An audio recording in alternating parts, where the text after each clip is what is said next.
That would be the best. Hi, everybody. Hi, Roy. Hey, how are you? Hi, Merle. How are you? The regulars. So Yes. nice to see everyone. Oh, look at Roy. You Wow, too. look at all your bookshelves. I'm having And those are real. Those are not virtual. And only a small portion. These are real. Nice. My dream is to live in a library. Yes. Did you ever? Unfortunately, some people do. Yeah, well, Are you a fan of The Twilight Zone? Did you ever see that episode with the gentleman who all he wants to do is read, oh yes. and then he's, So breaks his glasses. growing up in Benedict Canyon, Rod Serling lived about 4 houses from us, and we used to get to go to his house and watch movies before they were on TV. That's amazing. So that was my childhood introduction into all that kind of stuff. Wowzers. It was incredible. It's just, it's kind of like, and here's another one, had this phenomenal library in his home. And I love libraries, and now they're all closed. It's kind of a bummer. It's like, my library now is my tablet, I guess. Speaking of libraries, a perfect segue into today's topic. Oh, good. So today's topic, welcome everyone. Very nice to see all of you, and some new faces, or actually some old faces. Chad Eshigaf, who I see is on here. I've known him and his family for a long time, so it's good to see him. We are going to be focusing today, of course, on the book that has mattered the most to our people. But before we get to that, we're just going to do a little Zoom protocol. Reminders to keep yourselves muted, and you can keep your screen on or turn it off. That's completely up to you.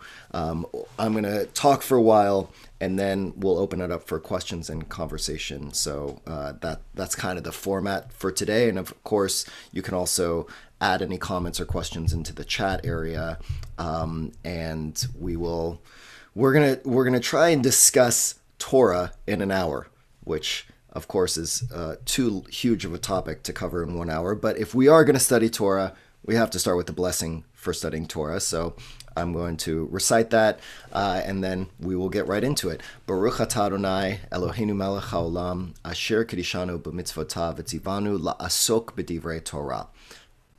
Thank you, God, for giving us the opportunity to engage in the study of Torah. And I think so a nice place for us to start, which is this idea that the blessing itself is not even to study or to learn Torah. It is to engage in Torah. And so today, while it is going to be a pure overview of the concept of Torah, and I think for the purposes of today's class, we're going to focus also on some of the major themes of the 5 books of the Torah itself, even though, as we'll discuss, Torah is much broader and more expansive than just those 5 books of Moses. But this idea of engaging in the study of Torah, from the very beginning, we have been a people who has seen Torah as the gateway to a value system, a gateway to a history, and a gateway to a moral universe that can change the world and make it a better place.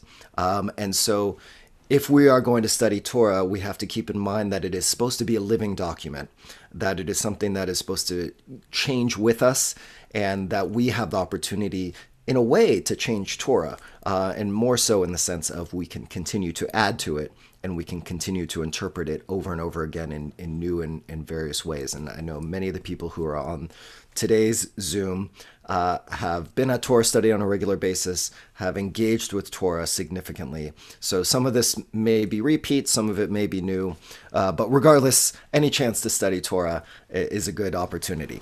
So we're going to begin with this idea that the word Bible comes from the Greek word biblia, which of course means books, regarding a collection of books. And then the word, because I'm trying to think of all the different words we can use to describe Torah. Of course, then there's the word scriptures, which comes from the 1st century CE. And Josephus, who is a Jewish historian who wrote in Greek, called it grammasi, called the Torah grammasi, meaning that which is written. And so that translates into this idea of scripture. But the most significant way of understanding Torah is this idea of Tanakh, which is an abbreviation, an acronym for the three sections of what we would consider our Bible. I don't like to call it the Old Testament because that is not, it's not old to us. It is ancient and yet, as I suggested, also modern. But most people tend to refer to it as the Old Testament. But Tanakh, of course, is made up of three sections: Torah, the 5 books of Moses. The N stands for Nevi'im, which are the prophets. And then the Ch, Tanakh, the Ch is Ketuvim, which is the writings. So those are the 3 sections. The scroll itself that sits in the ark in the sanctuary is just the 5 books of Moses. But our Haftorah portions come from the prophetic section, the second section. And the Ketuvim, the writing section, are elements that we incorporate into various holidays throughout the year and use at various times, like Proverbs and Psalms, things that are incorporated into whether it's our liturgy, into our stories, whatever it may be. So Tanakh really represents the full Old Testament Torah. The Torah itself, as I said, the 5 books of Moses, and that's really what we're going to mostly focus on today. But even before that, we can't just assume that the definition of Torah is the 5 books of Moses: Genesis, Exodus, Leviticus, Numbers, Deuteronomy. Torah at its core means teaching. So that's where we really have to start, with this idea that Torah is not a historical document. We are not supposed to read Torah as a look at our own history and to see it as historically accurate. It's a theological text. It's a values-based text. So when we get caught up in whether or not the sea actually parted, or things like this, that we can get caught in a historical framework and mindset about how we understand the legitimacy of Torah, I think we're doing ourselves a disservice. We have to understand that Torah means teaching, and that therefore it goes beyond the fact that there are some historically accurate elements to Torah, but the majority of it is supposed to tell a story of a Jewish people and a narrative about theology and our connection to something much bigger than ourselves. The earliest documentation of the people of Israel comes from 1207 BCE, and in Egypt there was a monument stone found that references the people of Israel. But I don't want to get caught up in the history. The Torah of not just Tanakh, but if we want to understand Torah, we have to understand that there's actually more than just those 3 parts of Torah, Nevi'im, and Ketuvim. There's more than just the 5 books and the prophets and the writings. There's also something called the oral Torah. We have the written Torah, which traditionally was given to us at Mount Sinai, the idea of revelation, how the Torah was revealed to us at Mount Sinai in the book of Exodus. And then, of course, we have what came later, which is called the oral Torah. The oral Torah, which includes the Mishnah, which is a set of law codes, the Talmud, which incorporates Mishnah, and then an expansion of that. And then we have things that come later on, the Shulchan Aruch and Maimonides' writings. We have a variety of texts that are considered oral Torah. And the whole idea, and from a more traditional standpoint, what was given at Mount Sinai was not just the 5 books of Moses. What was given at Mount Sinai was the written Torah and also the oral Torah. The idea that our tradition upholds and holds on to not just what's written down, but also the things that have been passed down to us from generation to generation, and the things that swirl throughout our history of our people, wherever they may be in the diaspora.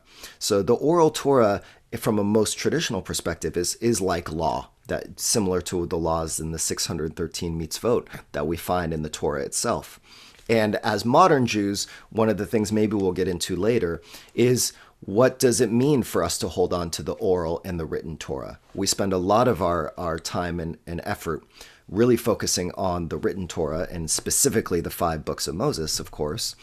We read those every week at Shabbat. Our B'nai Mitzvah students focus their time on learning those 5 books and the stories in those books themselves. But we also have a responsibility, especially I think as liberal Jews, to start to expand our repertoire beyond the written Torah into the realm of oral Torah, whether that is Mishnah or Talmud, as I was referring to when we started. I mean, I have my Talmud Tales background, right? The importance of understanding the breadth and the depth of how our tradition defines Torah, that we have to get away from just saying Torah as the 5 books and to learn to use a different language where if you are talking about Torah, can you be a little bit more specific when you're talking about it to reference whether it's the written Torah, book of the 5 books, or some other type of Torah, but not to relegate ourselves. There are a variety of theories on the authorship of Torah, and I know I'm kind of blasting through all of this because I'm trying to get to as many elements of Torah as we can in the short time that we have together, because this is supposed to be the basics and beyond. So I'm trying to do a little bit of all that. There's a documentary hypothesis, the idea that there were various authors who wrote the Torah at various times, and now I'm talking about the 5 books of Moses specifically, that if you were to look at the name of God that is used in various parts of the Torah, that you will find sometimes it's Adonai, sometimes it's Elohim, and that can be a sign of determining who the author was of that particular part. For example, this week's Torah portion, there's a great book called Who Wrote the Bible? And this specific Torah portion, which is the story of Noah and the ark, is used in the book, a great example of a bolded and regular font type of the story of the flood. And interspersed, if you were to read this, according to the author's understanding of the various authors that wrote this story, you'll see that the story of Noah is actually a combination of 2 versions of the same story. And if you were to read that story in detail, you'll find some inconsistencies with the number of animals, how many pairs of animals are supposed to go into the ark, the language for the God, all kinds of things that seem to indicate a mashup of a variety of traditions and theologies and stories put together even within one story. So that is a more modern understanding of how the Torah was written, this documentary hypothesis. Some of whom still believe in that model, some of whom have discredited it. Of course, the most traditional idea being that God wrote the Torah and gave it to us at Mount Sinai and gave it to Moses and beyond. And the reason I mention that is because so much of how we understand how Torah was revealed to us, I think, determines how we engage with Torah and how we understand its centrality or its lack of centrality in our Jewish identity. That if you feel as though Torah is not central, you don't believe in the story of how we receive Torah or how you want to define its genuine commitment to our own lives, that is going to, I think, determine a lot of different pathways, especially when it comes to halakha, which means the path, which is all about the laws of our tradition, which come from the Torah itself. One of the most significant parts of the Torah is the idea beyond the stories that we read in some of the books, because not all the books are narratives themselves that read like stories. But if you want to understand our responsibility and obligation as Jews, this idea of obligation, which is significant in our tradition, a lot of that comes down to how are you going to look at what's written in the Torah, the rules, the 613 mitzvot that we find in the Torah, and do you see that those were revealed to us by God? Were they written by humans?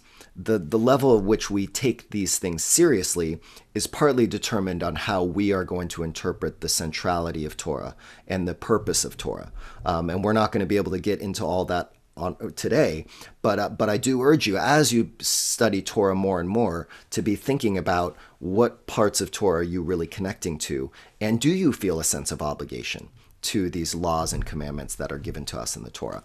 So we might get a little bit more into that later on this morning. Last things before I open it up for some questions before we go to the next sketch. A little bit more on history. There is this idea that the first text that was written from the Tanakh is the Song of Deborah, which comes from the book of Judges around the 12th century BCE. That's, according to some historians, the first piece that was written. And then the last piece from the book, which would be the book of Daniel, which would be the 2nd century BCE. So a whole 10 centuries or so from the 12th century BC to the 2nd century BC, a whole variety of writings. And you have to remember that the Tanakh is made up of some of those writings. There is a whole group of literature called the Apocrypha, which you don't find in the Tanakh. The best example would be the book of Maccabees. Our own story about Hanukkah is not found in the Old Testament or in the Tanakh. You actually have to go to the New Testament to find that. There are pieces of literature that were written that the editors, and we don't know exactly who they were, the editors long ago decided what's in and what's out. And so there's a whole group of literature that you can also study and explore, which haven't been considered part of the canon, but are from those same periods of time and are fascinating to read. So there's that. As I mentioned, this is not a historical narrative, so not everything that's written in the Torah is historically accurate. But unlike other Near Eastern sources of history, which were carved into tablets and were hidden, Torah was transmitted on papyrus and parchment and recopied regularly. And so this allowed for there to be some error and some changes to occur, at least during the early years. So there is not just one version of the Torah itself. There are many different versions. There is one that has become standard and centralized. But when something is copied down and repeated over and over again throughout history, you do find that changes happen. And there are still even some markings that you find in the Torah that have now been passed down, and every Torah includes them, certain marks, a certain style of how the letters are, which who knows whether or not those were just errors that someone then formulated and concretized, or if there was a deeper meaning there. So there is some flexibility in recognizing the fact that Torah has shifted a little, even the written document, over time. And the Dead Sea Scrolls were proof that there were multiple versions of the same Torah text. And so these are just a little bit about the history. I know I tuned in a little bit to Rabbi Nanis last week when she was talking about, in our other class, which is on Wednesdays, kind of going through the history of Judaism, that in the early days, way back in ancient times, as it's described, Ezra and the prophets would bring the people out into the community and read from the document, would read from the Torah. And there was this idea of this public reading of the Torah, which would happen on market days. And the whole idea of market days was that those are the times where people were out of their homes, busy in the market, buying things for the week or for that part of the week. And so till this day, we read Torah on Mondays and on Thursdays and again on Shabbat, because those were the market days. And those were the times where people would gather together. And since we are such a community-based religion, it was the idea that it's not good enough to just study Torah by yourself in your home, right? You have to not only hear it as part of a community, but then, of course, the idea of how we engage in studying Torah is to take place through chavruta, through partnership. That you sitting alone with a Bible or a Torah is not the Jewish way of studying our text. You have to do it in dialogue, in conversation. That's something that is modeled throughout the Mishnah and the Talmud and the oral Torah. But the written Torah itself is something that if you were to sit there, you miss the interpretations if you're just doing it on your own. You have to be in dialogue to not only agree with other people, but also to find those spaces where you can find new elements and nuances to the text that we can't find on our own. That's just kind of the reality of what it means when we engage in something intellectually and spiritually. When we do it with other people, we can start to uncover things about ourselves and about the text that we can't do on our own. So a key piece of Torah is this idea of the collective, not only hearing of it, but the engagement and study of it. So let's stop there before we get into kind of breaking down some of the key themes of the 5 books of Moses, of Genesis through Deuteronomy. Before we get into that, if there are any questions that anyone has at this point,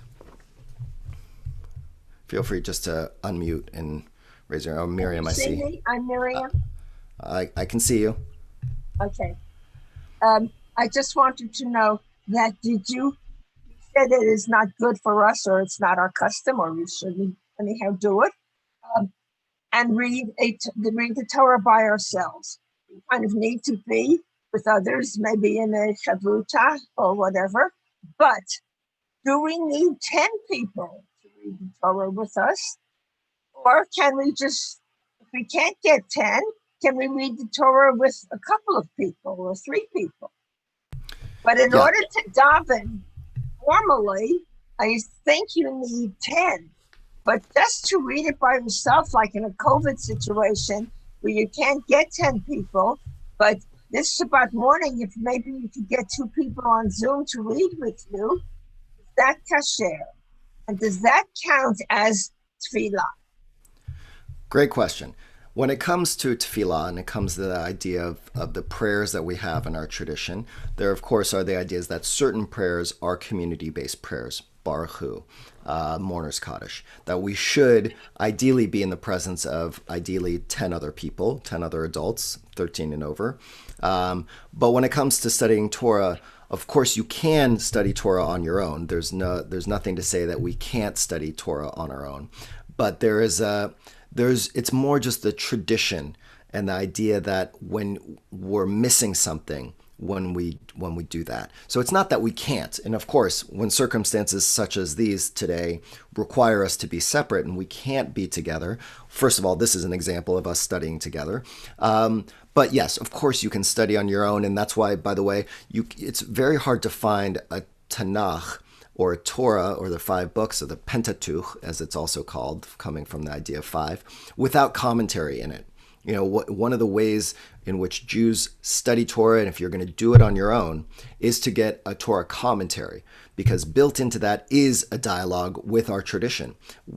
Every commentary is different. I had a whole class in rabbinical school all about commentaries, where you, based on the author and the editor of that commentary, you're going to have a different spin. Some of them are more about comparing the Jewish story to other cultures of the time. Some are more based on the theology behind it and focus more on God. It kind of all depends. There's a whole variety and fascinating world of commentaries out there. But the whole concept of Torah commentary is that if you are studying by yourself, and even with another partner or more, you have a guide, so that when you look at a word and you then on the commentary kind of riffs on that word or the context of that, or where you might find that phrase or that name somewhere else in Tanakh. This is an idea of that there's not a linear approach to Torah, that Torah is something that moves with us and we have to move with it as well, that we can't just read it straight through. And so Torah commentary is a way in which you can, on your own, engage in a chavruta style approach. And anyone can reach out to me individually if you want any ideas of specific Torah commentaries. There are some great ones that I can recommend to you. So that was a great question. Thank you, Merle, for that. Phyllis and Warren asked, when did we start chanting Torah? We did a long time ago, as I mentioned before. So it was around the time of the market, when we were in the marketplace. I don't have the exact date. I'm sorry.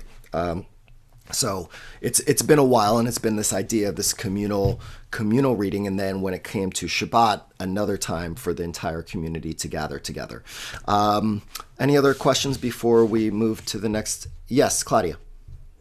I'm just curious, how much, if at all, was this practice of discussing and debating Torah, both written and oral, was influenced by the Greek philosophers' practice of debating, in open space? And good question. My assumption would be that it is very much linked, since we are a people who have borrowed from other traditions throughout. If you look at Passover, for example, and the word afikomen, meaning dessert, to this idea that of the lounging. We've been taking things from other cultures throughout our history.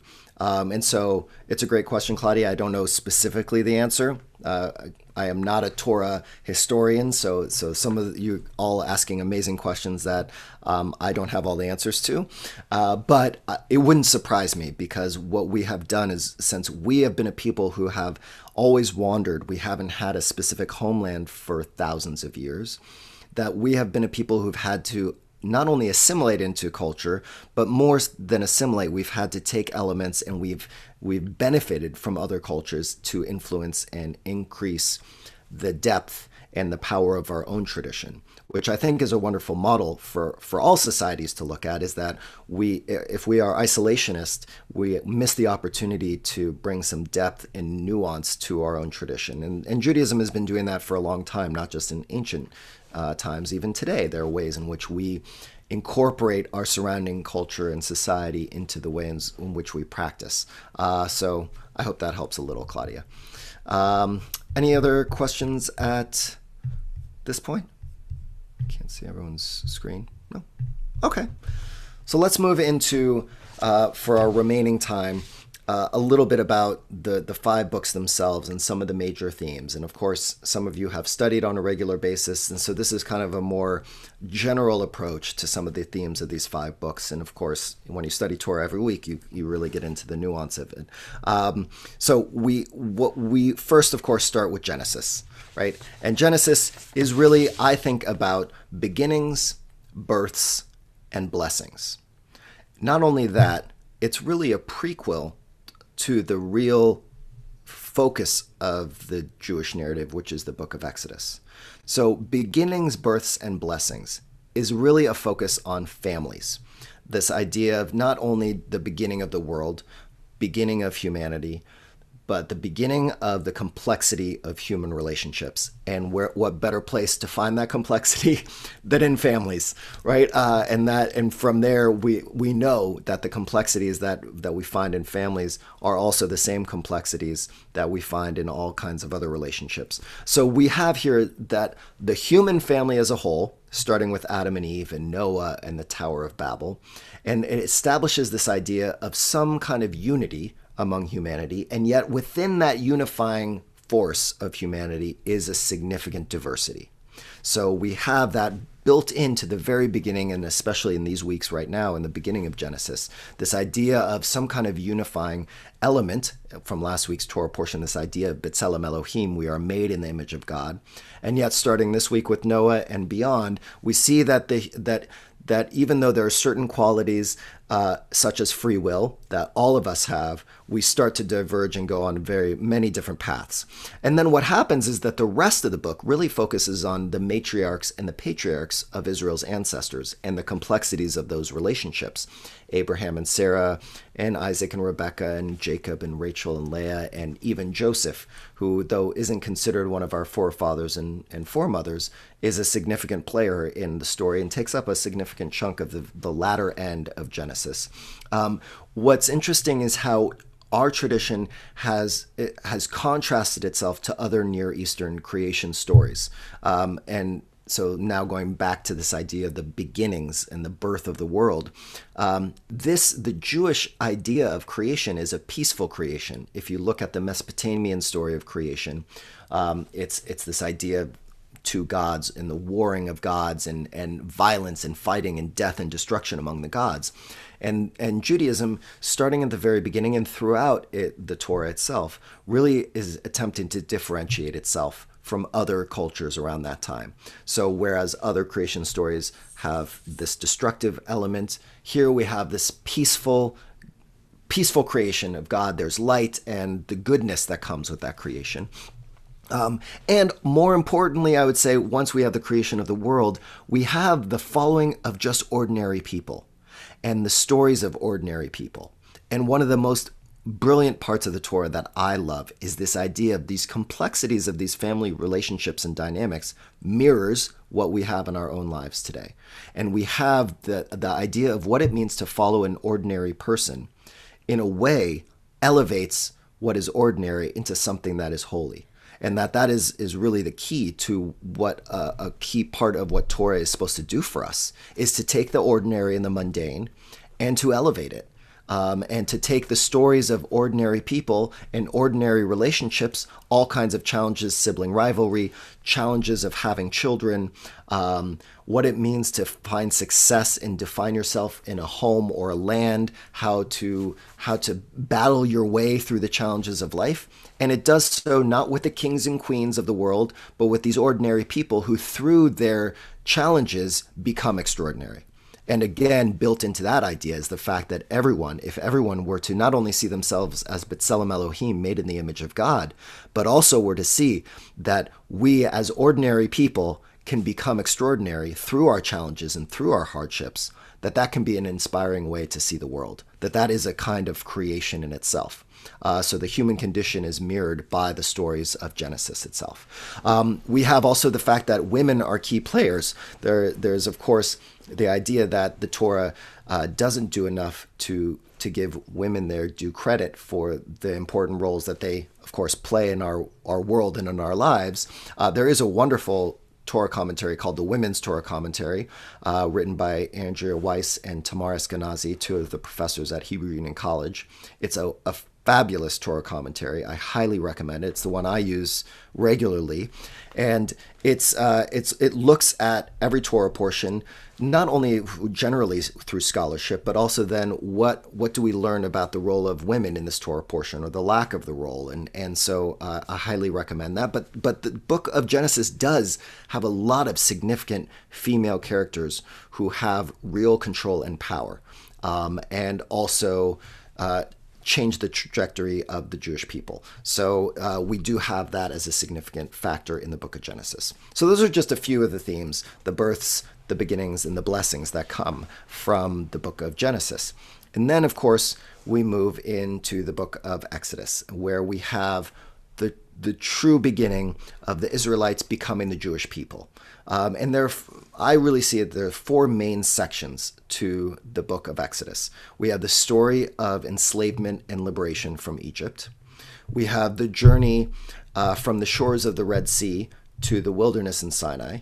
That's once we are freed from that enslavement, we are not free. We're not free people yet. So we have to move from this transition period that takes place at the Red Sea, and we refer to it every day with Micha Mocha, where we imagine, we read from the story of as we were standing there at the Red Sea and the seas parted.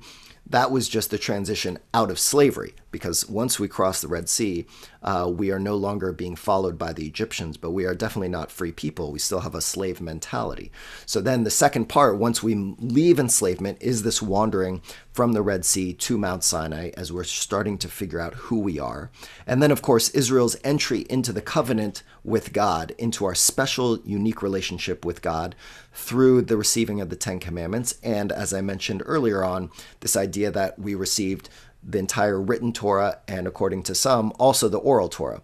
That Sinai was this revelatory moment where the Jewish people, not only amongst the thunder and the lightning and the chaos of that, but that every Jew was there. Traditionally, the idea that even those who weren't yet Jewish, those who end up joining the Jewish people later as converts, we are to imagine that they also were standing at Mount Sinai with us. And that at that moment, we receive these 613 mitzvot, these commandments that solidify our special relationship with God and solidify our unique responsibilities in the world. Not that we are better than, as the Elenu Prayer refers to. A lot of people have some challenge with this idea of the chosen people, but the Elenu Prayer, which references that, the blessings that we chant when we go up for an aliyah to chant Torah, the before and after blessings are about this idea of being chosen. There's a reference to it, of course, also in the Friday night Kiddush. But this idea of the chosen people is not necessarily something about we are better than everyone else. It's this, we've been given this set of rules and regulations and guidance, and that's what we're put on this earth to try and fulfill. Other people have other rules and other forms of guidance, but this is ours. So we get that. That's kind of the third step of this journey in the book of Exodus, where we enter that covenant with God, this idea of brit, of a covenant, of a special relationship, right? The first brit, of course, comes in the book of Genesis, if we're going back a little. Two of the three major significant covenants of moments of significant relationship between God and the Israelites and the Jewish people, two of them happen in the book of Genesis. The first is after at the end of this week's Torah portion, the idea of the flood and the rainbow as the symbol of a covenant between God and all of humanity, that God is not going to destroy the world anymore. We have to be careful that we don't destroy the world, but God is not going to destroy the world anymore, according to that first brit, with the symbol being the rainbow. The second is with the first monotheist, which is Abraham and circumcision, and this idea that Jews, at least in Genesis, it's the idea of the male, and of course in modern times we've added women into this as well as baby girls with baby namings, but this idea that we physically have to commit to differentiating ourselves from everyone else, and we do so that by removing a piece of the male body, and we do it in the presence again of a community, not to be done just baby and parents alone, but we do it in the presence of this community to commit to raising this child in a set of rules and responsibilities and ethical behavior that is part of the Jewish people. And then the third covenant is that which takes place in the book of Exodus, which is the covenant with God at Mount Sinai, that solidifies our role as the Jewish people in a special relationship collectively, not just individually as we found with circumcision, but here collectively of our relationship with God and the Torah itself. And then finally, the fourth piece of the book of Exodus is this idea of these detailed instructions for building a portable shrine, the tabernacle, the mishkan, the tent of meeting, and all of its furnishings and all of the priestly garments. This idea that, again, Torah is not left up there on the mountain or at the base of the mountain. Torah is something that we have to take with us. And if we are going to journey through the desert, and hence if we as individuals and as a society are journeying together through this wilderness that we're all a part of right now, we have to take Torah with us. We have to take those 10 commandments with us. And so how do we design a holding place for Torah, for the knowledge of Torah, for the significance of Torah, so that we can take it with us on our journey? So that's the last part of the book of Exodus. I'll just pause here now for any questions about either Genesis or Exodus at this point. No? Okay. We will continue. All right. We're moving on now to Leviticus. Now, of course, Genesis and Exodus, wonderful stories. You know, our littlest kids tend to remember the stories that come from Genesis and Exodus, and then the rest of the Torah seems to kind of disappear because those are great stories, right? They're great stories that we can work with for little children when they see the world in kind of a very simple way. Of course, they work again as we grow older and start to understand the complexity of the world and the relationships in which we're living.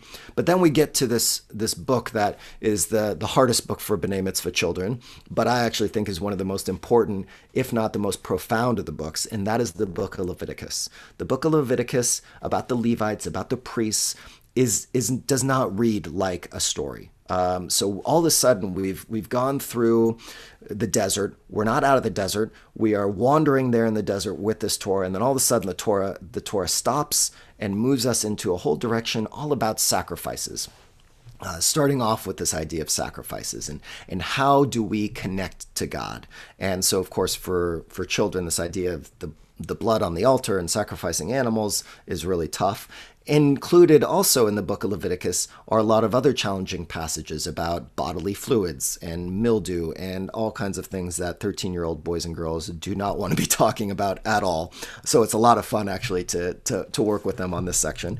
But Leviticus is really about how do we shape this newly formed Jewish people into a holy people? And how do we safeguard the purity of those things that are considered holy? That we have a big challenge in the world, which is this idea of impurity, that there's purity and impurity, and that we as a Jewish people are supposed to get as close to purity as possible, knowing, of course, that we can never completely get there, but that the world is constantly going to throw things at us that will take us out of holiness or away from holiness, or kind of take us out of that bubble. And so the book of Leviticus at its core is really about, if we are a holy society and a holy people, how do we try to maintain that holiness in a world that is full of impurities? So the book reflects this perception that the world is actually fundamentally harmonious and good and orderly, and that everything does have an assigned place. And that fundamentally, if you think about even the story of creation from the beginning of Genesis, is the idea of the 6 days of creation. There is an order in which the world is created. Here again, the priests are, in the way in which the book of Leviticus is written, is that there is an order to the universe, and we have to try and maintain that order. And if you think about how we teach children, the whole idea of structure is really important for children. Of course, it's important for us as adults as well. But the idea of structure helps people understand how to fit into a society, but also how to shape it back and get it back on track. And Leviticus is trying to do that. It specifies what to do when boundaries are broken, whether that be time or space or the body itself, as I mentioned, bodily fluids, right? If something gets out of whack, how do we start to bring things back to equilibrium and back to the harmonious world in which we want it to be? That anyone who breaks that ordained harmony must work to repair it. So the rituals, that including sacrifices, really serve to cancel out or neutralize the damage done to the created order and to restore equilibrium.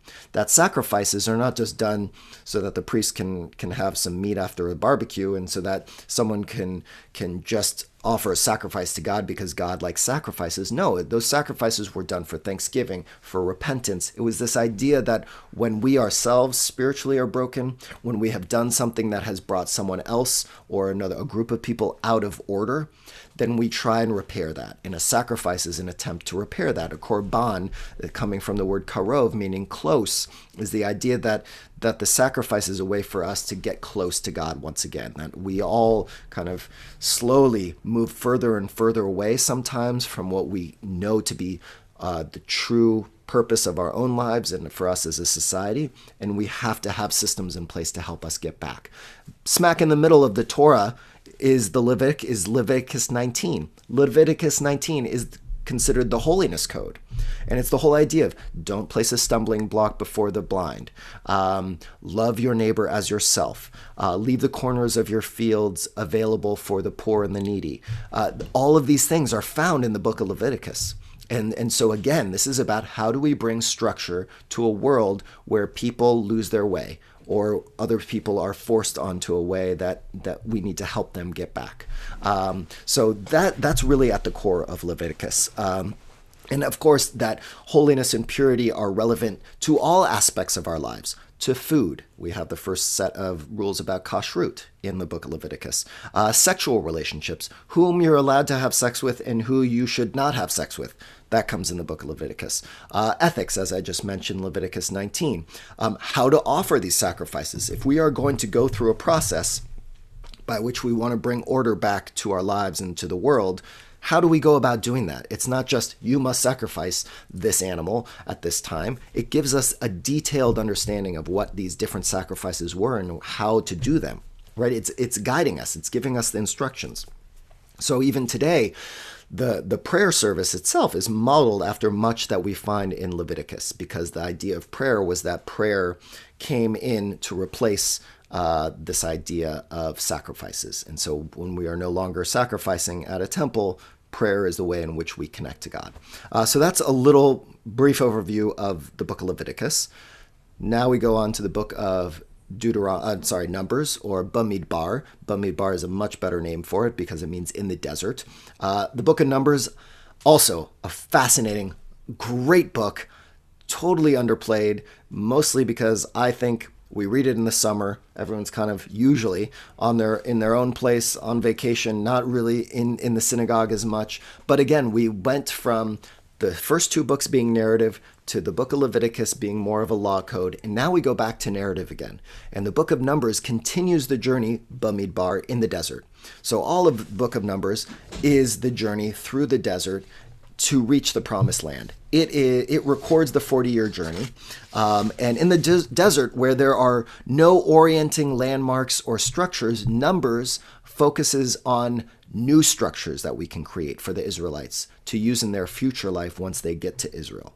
So when you are in a place that doesn't have the structure and order, it doesn't have a pathway forward for you, in the desert you can wander in any direction you want. The book of Numbers is trying to say, when you are wandering, what are the things that you can look to guide yourself towards the promised land? right? And not just the physical promised land, but how do you get back on track? And so many of the stories in the book of Numbers are trying to help us understand how do we in our relationships with one another get back on track. So there's a random assortment of narratives and laws and lists. Part 1 of the book of Numbers is the preparation and departure from Sinai, where the Israelites have supposedly been for 2 years. So once the book of Numbers kind of goes back to where we left off with Exodus and says, okay, we're getting ready to go out on this journey. Part 2 is really this descent into chaos of rebellions and the consequences of those rebellions, including God saying that this generation is not going to be able to enter the promised land.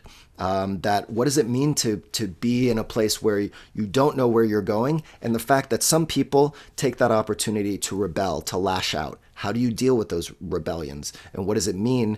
What are the consequences of rebellions? And then part 3 is really the preparation for a new generation in the promised land. That since this generation that we learn about in the book of Numbers is not going to be able to enter, what does it mean to prepare the next generation to enter a promised land? If we aren't going to be able to complete the journey, how are we setting up the next generation to make sure that they can get a little closer to that promised land?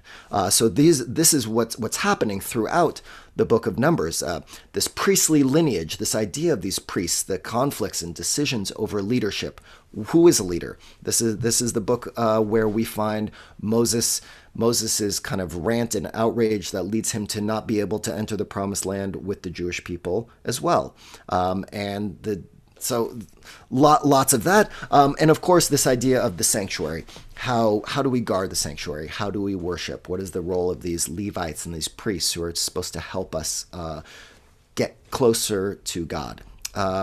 So that's Book of Numbers in a nutshell. Then finally, Book of Deuteronomy. The Book of Deuteronomy, really this idea, Deuteronomos, the second law, it's considered, or the Mishnah Torah, the repetition of the Torah.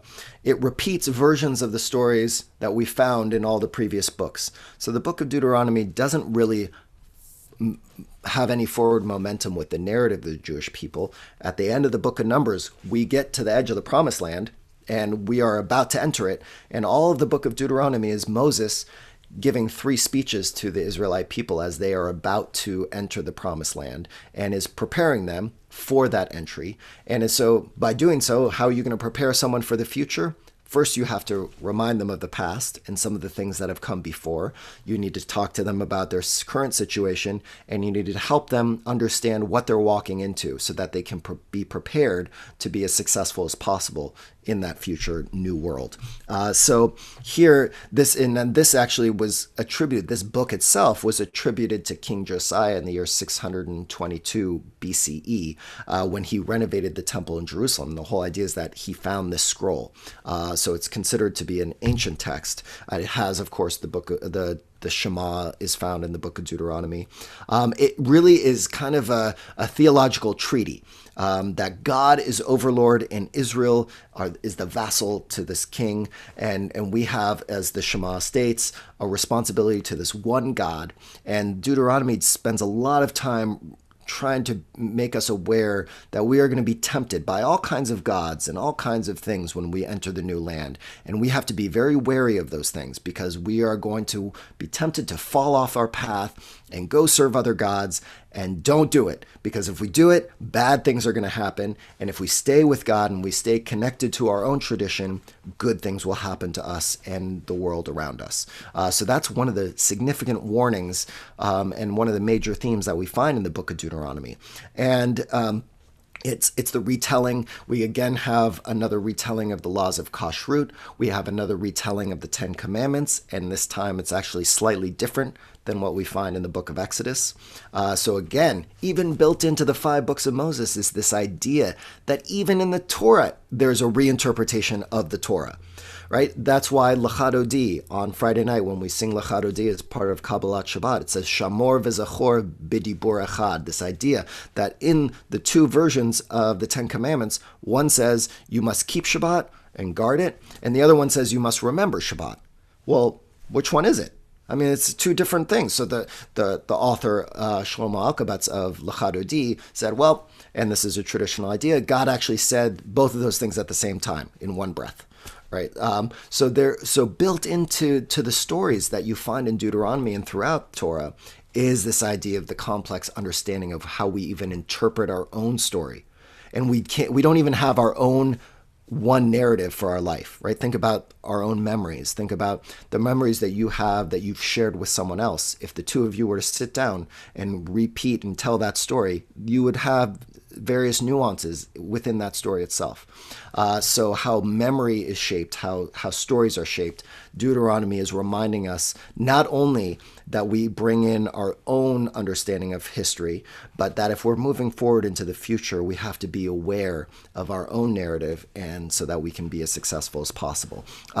So it really, this idea of the loyalty to one God and one sanctuary, that the community as a whole is responsible for maintaining justice and economic stability, protecting the rights of every member, even the animals, caring for the vulnerable and the needy. Again, reminding the Jewish people, here are the things that you really need to be doing as a society: taking care of the vulnerable, caring for the sick, taking care of this world and the land in which we live. All of these major themes are reiterated once again before the book of Deuteronomy ends, and it ends with Moses dying and us being ready to enter the promised land. What's so wonderful is that we never enter the promised land in the 5 books of Moses. Every year we read this story about going on this journey to get to the promised land, and we never get there. And I think it's a brilliant move on our tradition's part to end right there. If you want to find out what happens when we enter, then you go to the book of Joshua, which is found in the prophets in that second section of Tanakh, in the book of Nevi'im. And that's what happens once we enter. But the 5 books itself leaves us in this circle of we are on a constant journey. That it's not that the cycle of life is repeating and that we're going to repeat the same thing over and over again, but rather we are going on a continuous journey, and that journey is going to change, and we don't actually know what the end looks like. We hope for a certain type of end.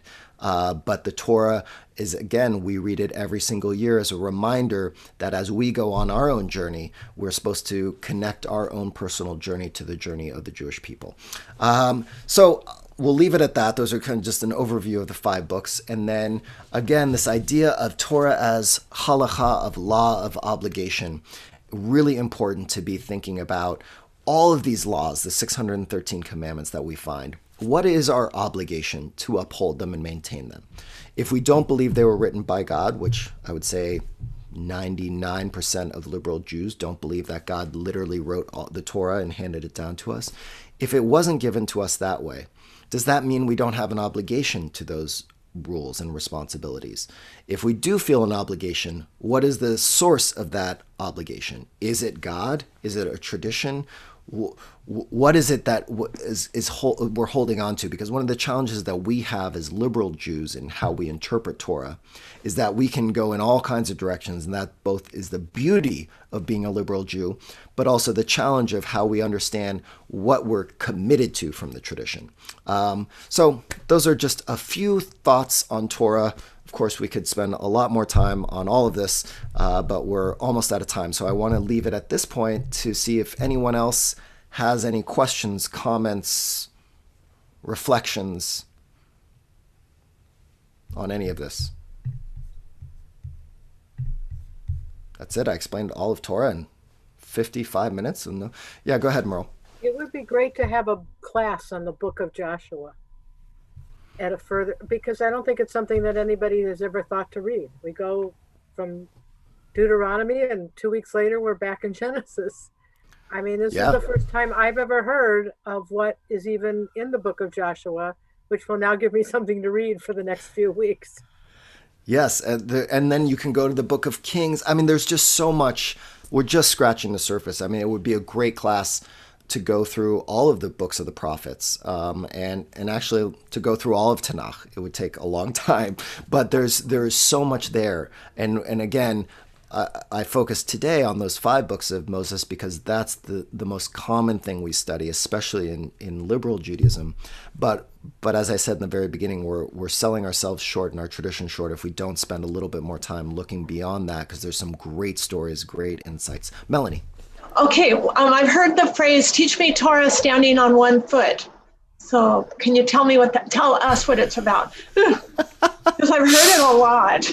Yeah. Well, yeah. It's from the Talmud. It's the story of Hillel when someone comes to him and wants to convert to Judaism, and this person says, tell me on one foot, and Hillel says, do not do unto others as you would want done to you. It's kind of the opposite of the golden rule.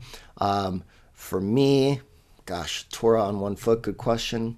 Would be, I think, this idea that we are on a journey, and if we want to be successful and fulfilled on our personal and collective journey, we need to be guided by a set of instructions and stories to inform our decision making, and Torah provides those stories and provides those guideposts to a more fulfilling, meaningful life. Okay, thank you. Yeah. Any other questions or comments? Yeah, I have one. Yeah. So what you asked towards the end of the session was very provocative, and it's just given me, I'm sure most of us, a lot to think about. But what is your personal opinion on what binds us to, Torah as liberal Jews? What is our commitment in your view? My view is that we need to take hold again as liberal Jews this idea of obligation, and to believe that liberal Judaism can hold on to certain rituals and mitzvot in our new way, in the way we interpret them, but we have to feel obligated to some of those things, and we need to we're not going to do all of them, but we need to choose what are some of the central tenets that we find in the Torah. Let's look at the top 5 rules or mitzvot that speak to me in some way. And how can I feel obligated to those? So for example, for me, Shabbat is one of those, right? And I don't keep Shabbat the way that my ultra-Orthodox neighbor does. I use electricity, I drive, I talk to my friends. But what I do hold on to is that Saturday is not a day for me to be doing emails. Saturday is not for me to have a day just like the 6 other days of the week.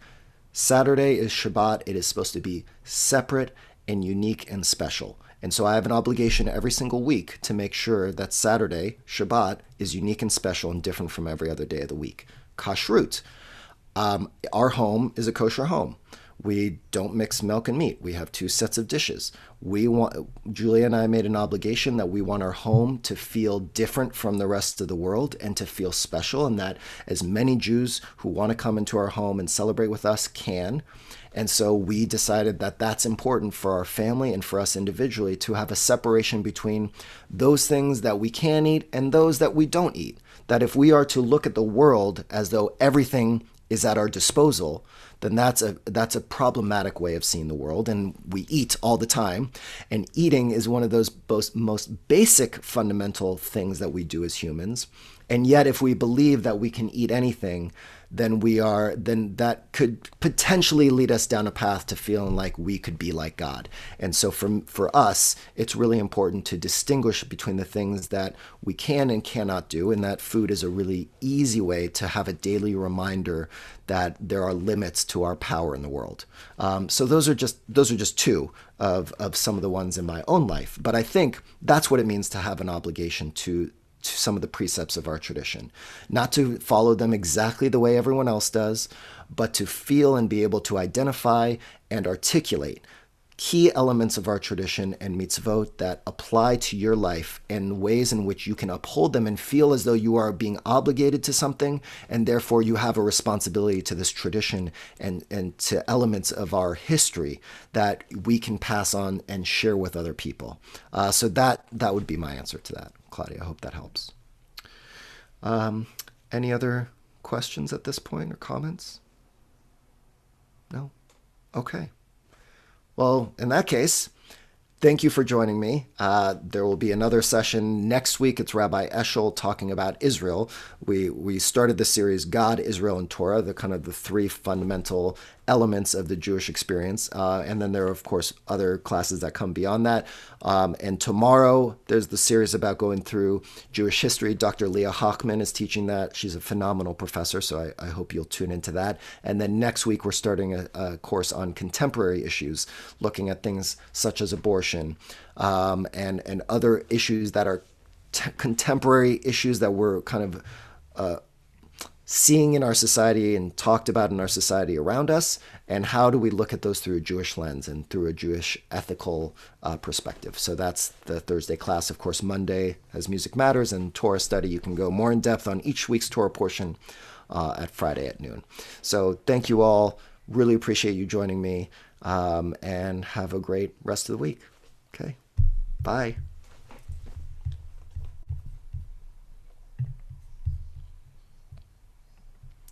Thank you to Hannah and Jessica. Thank you guys also. Thank you.